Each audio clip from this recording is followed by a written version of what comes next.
This video is about supplementation for long COVID, Ehlers-Danlos hypermobility syndrome, and dysautonomia POTS.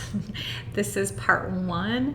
I do want you to know I am not a nutritionist or a doctor. This is for informational purposes only. I am actually trying to get people to consider supplementation and the role it might have on your health and how that could be actually hurting you if you're supplementing in the wrong way. I highly encourage you to do testing with your doctor. Here is some relevant tests you might consider looking at. There are also low-cost nutritional status tests that you can do at home. Those are usually either where you collect a bit of blood on your own, or you can also do a hair follicle test. And that might be worth investigating to make sure you're not over or under supplementing, and make sure you're talking to your doctor about anything that you are on. I recommend writing them all out and getting those on a list, just like you are doing with your prescriptions. I am, however, going to give some information about some different basically triads that tend to work together synergistically. So if one of these lab values is off, you might need to do something with the other two. The first triad that I have coming up is basically vitamin D3, vitamin K2, and calcium. So all of these work together. A lot of times people that are vitamin D3 deficient actually have a buildup of calcium in their system. So I want that information to be known because vitamin D is so important, and it is tied to long COVID and to basically being susceptible to catching COVID. However, there are also people that are doing a ton of vitamin D3 supplementation, and if you over supplement with vitamin D3, it can actually pull calcium out of your bones. So I'm going to try and give you information about that. K2 is a slight blood thinner, so it is good for cardiovascular health. However, if you are on any kind of blood thinner, that might not be for you, so please talk with your doctor about that. But all of these work synergistically together, and you want to make sure that they are in balance with each other. So what is calcium for? We know it is for healthy bones, but high calcium levels can actually cause a variety of issues from headaches to heart problems.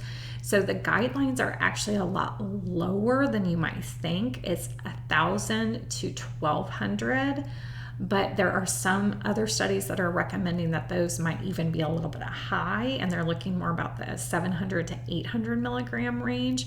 And that is per day between supplements and diet. So if you are supplementing with calcium, I bet if you're taking it daily that it's actually too much for you. So on here, because people do tend to be low in vitamin D3, you might be trying to get the amount of calcium from your diet alone and avoid that regular calcium supplementation. Talk with your doctor about that. So fish, nuts, beans, and leafy greens are great non-dairy sources. Non-dairy milk is also often fortified with calcium. Here's a little calcium foods chart here. If you have too much calcium in your system, here are some symptoms. Below that, we also have the causes of hypercalcemia. So we've got dehydration, we've got use of some medications, basically chronically taking calcium carbonate or antacids can be negative. So be really careful about that. And then again, either really high doses of vitamin A or D or a K2 deficiency, also cancer or parathyroid issues. Next up in this triad is going to be vitamin D. Symptoms of vitamin D deficiency include all of these symptoms right here. Vitamin D is very important for reducing inflammation in general and specifically in your brain. So this is not something you want to be deficient in if you have long COVID. Best sources of vitamin D: sunlight, cod liver oil, fatty fish, canned fish, mushrooms, egg yolks, and beef or fish liver. If you do supplement with it, I recommend that you do vitamin D3 plus K2 because that can be very helpful. They work synergistically. K2 regulates normal blood clotting, so if you're concerned about microclots, but again, it does slightly thin the blood, so use caution if you're on blood thinners.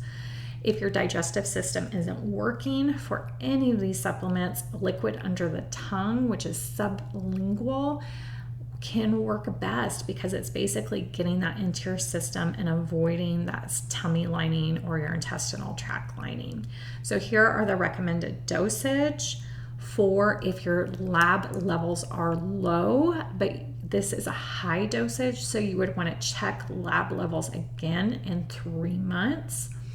Vitamin D you want to take with a meal and preferably with fats. So if you are eating something with eggs, nuts, seeds, coconut oil, any of those great fats, eat your vitamin D and K2 then. Levels that are too high, taking 60,000 IU has been shown to cause toxicity. So if you are doing that hyperdosing of vitamin D or have been doing that for a long time, that could cause issues. So that can lead to that buildup of calcium in your blood.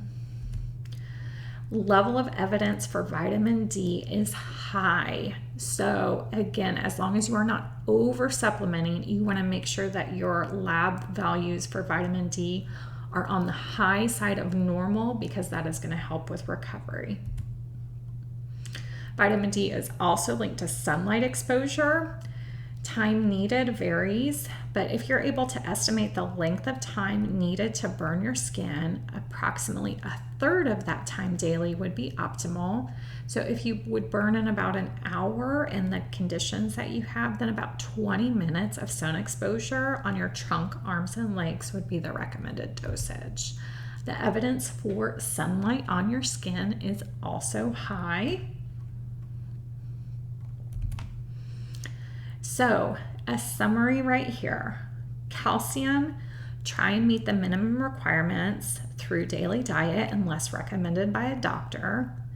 Don't supplement with calcium if you have low vitamin D or K2 levels. And so of course you want to add vitamin D3 and or K2 when you are supplementing.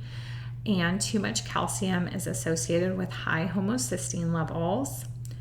Here is K2. Safe upper limit is around 1. If you are on blood thinners, you might need to avoid it. And then you want to make sure you're taking it with D3. This is essential for D3 and calcium absorption and helps to regulate blood clotting and heart health. Vitamin D3, you want lab levels near upper limit of 100, but somewhere in that 60 to 100 range. 5,000 units of vitamin D3 daily if lab levels are under that range, and check lab levels again in 3 months. Cod liver oil is an excellent alternative. High vitamin D3 levels consistently without checking lab levels, so you want to avoid doing that.